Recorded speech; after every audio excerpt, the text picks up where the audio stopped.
જિલ્લા સોનગઢ તાલુકાના આમલીપાડા ગામે આવેલ એસકે ચિકન સેન્ટર નામની દુકાન તેમજ રહેઠાણની જગ્યાથી ઇંગ્લિશ દારૂ બનાવવાની ગેરકાયદેસરની ફેક્ટરીમાંથી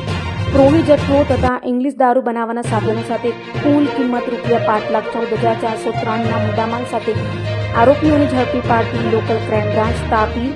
પેરલ પોલીસ સ્ક્વોડ તાપી અને Songadh police Tapi LCB parole police squad તાપીના પોલીસ માણસો સાથે સોનગઢ પોલીસ સ્ટેશન વિસ્તારમાં પેટ્રોલિંગમાં નીકળેલા હતા. દરમિયાન સાથેના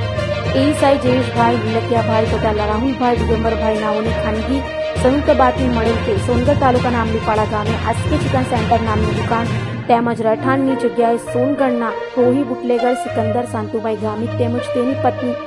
સુમિત્રાબેન સિકંદર ગામિત નાઓએ પોતાની દુકાન તેમજ રહેઠાણની જગ્યા પ્રોહી જથ્થો રાખ્યો છે તેમજ માણસો રાખી નકલી ઇંગ્લિશ દારૂ બનાવવાની ફેક્ટરી ચલાવે છે. જે બાતમી આધારે બાતમી હકીકતવાળી જગ્યા સોનગઢ તાલુકાના આમલીપાડા ગામે એસકે ચિકન સેન્ટર નામની દુકાનમાં રેડ કરતા આગળ રૂમમાં સાથેના માણસો સાથે જતા ઈસમને પૂછતા તે જાતેથી ઇંગ્લિશ દારૂ બનાવી બાટલીઓમાં ભરે છે તેમ જણાવતા હોય